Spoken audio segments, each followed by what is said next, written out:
আজ আমি তোমাদের একজন সত্যিকারের বীরের গল্প বলবো। অনেক দিন আগের কথা। কলকাতার বুকে এক ছোট্ট ছেলে জন্ম নিল। নাম তার গোপাল মুখার্জি। সবাই তাকে গোপাল পাঠা বলে, কারণ তার পরিবার ছাগল বিক্রি করত। ছোট্ট গোপাল ছিল ভীষণ দুঃসাহসী।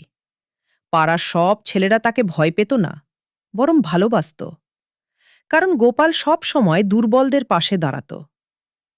গোপাল ছিল মা কালীর এক নিষ্ঠ ভক্ত। প্রতিদিন সকালে মন্দিরে গিয়ে মা কালীকে প্রণাম করত। মায়ের কাছে একটাই প্রার্থনা, মা, আমাকে শক্তি দাও, যাতে আমি দুর্বলদের রক্ষা করতে পারি। একদিন পাড়ায় বড় বিপদ এলো। কিছু দুষ্ট লোক এসে গরিব মানুষদের মারতে লাগল। তাদের ঘর জ্বালিয়ে দিতে চাইল।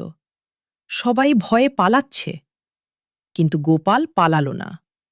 সে তার বন্ধুদের ডাকল, বলল, আমরা কি মা কালীর সন্তান?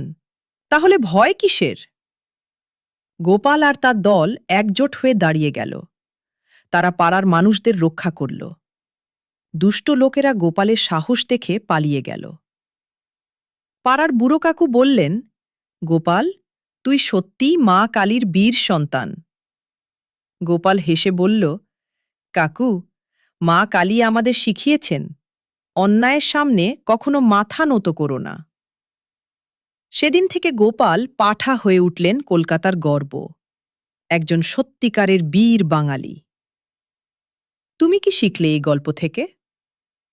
গোপাল পাঠা মুখার্জি আমাদের শিখিয়েছেন, সাহস, একতা আর ধর্মের শক্তিই পারে অন্যায়কে হারাতে। মা কালী আমাদের শক্তির দেবী।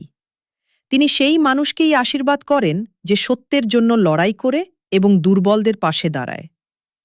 তাই সব সময় সাহসী হও, সত্যের পথে থাকো, আর কখনো অন্যায় মেনে নিও না।